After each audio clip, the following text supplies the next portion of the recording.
rebounds, 17 assists. That is your assist of the night presented by State Farm. Let's check in now with Kevin Durant. Yeah, that's all it is. I mean, that's all it is in the playoffs, just playing as hard as you can.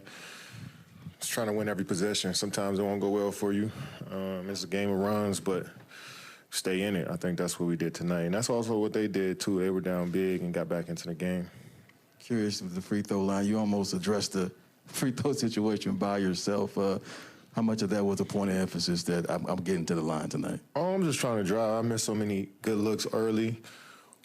Second quarter, I just try to put my head down and get to the rim and just get closer to the rim. And they playing extra aggressive, so their hands on me, their body's there. They just sitting in the paint sometimes, so I just be aggressive to the rim. So that's what, I try to get down there when I can't make shots. And tonight was one of those nights I couldn't find one to fall. So just try to be effective in other ways. The follow-up I had with the bench with Warren, Landale, and those two particular, how big were they tonight? Yeah, they were huge, man, huge. Ross coming in just shooting those shots. 2 for 7, 1 for 6, but, like, they're good looks every time. We need those. Jock came in with 6 and 9, like, incredible minutes for us. Landry came in and gave us some great minutes. And TJ, made some big shots there in the fourth. So we're going to need that going forward. I think the team, we rallied around each other, especially early on. I wasn't making shots. Book just can't say enough about Book. Like, I'm at a loss for words, just how he approaches the game, how he's just a leader of this team, this organization, how he brings it every single day, and we just follow his imprint, and, we rally around him. So tonight was one of those nights. Kevin, when the shot wasn't falling early on, you came out at the start of the second quarter, got the team in the bonus within 3 minutes, got to the foul line. When did you learn that skill in the league of getting to the line when your shot isn't falling to see him go through? It's not like a conscious thing. I just feel like a lot of teams just play me super aggressive, either physical, put their hands on me, so I try to use that against them and get downhill. Most of the time, they're trying to funnel me to the help, so, they might not be as disciplined guarding me, one-on-one a bit, so try to use that against them. And like I said, I wasn't getting some good looks to fall, so I just try to put points on the board regardless of anything and just try to help the team win. How big was you had that one dunk in the third, I believe, when Jock just sprinted up the floor and opened the lane. How big is that kind of energy when he's just running up and down like that? Yeah, his energy was incredible tonight. For him to, guard Jokic, one-on-one most of the night, him and DA one-on-one most of the night. I mean, he still played well, but it's still a tough job at guarding him and not getting fouled out, and he stayed in the game, rebounded well. Just play with energy. We're going to need that in Game 4. Kevin, we saw DA on the bench kind of being picked up by some teammates because it wasn't his night tonight. I know you're new here, but when you have a teammate like that that's kind of going through it, how do you pick them up in this type of playoff setting?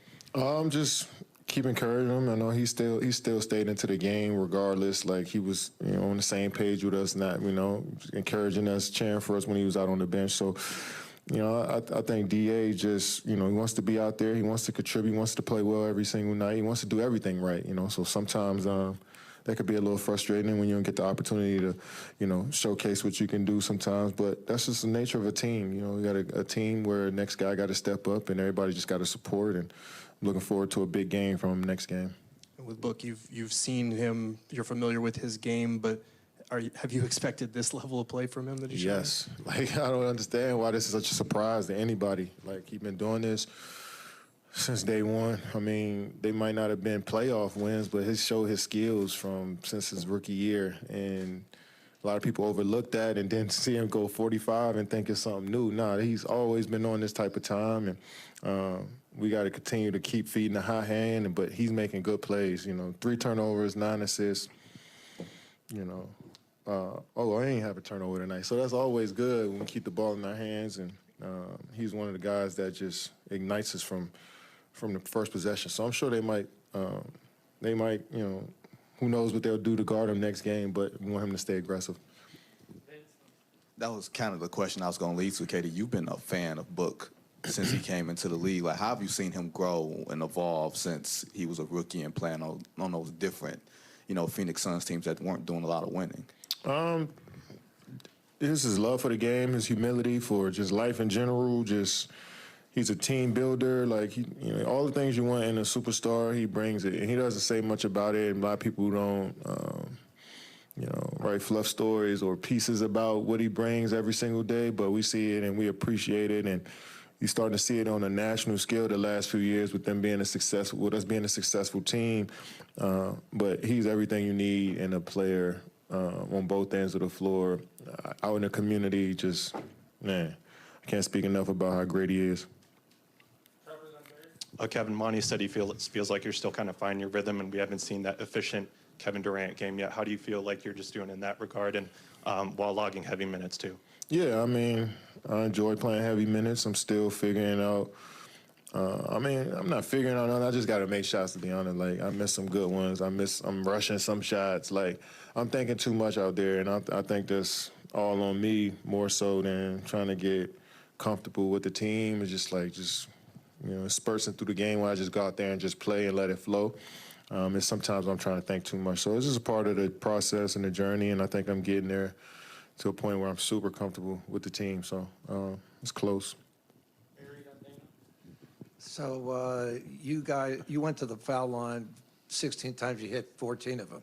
Until the last 2 seconds of the game, nobody else on the team went to the free throw line, and then Booker finally did at the end. He had 25 shots.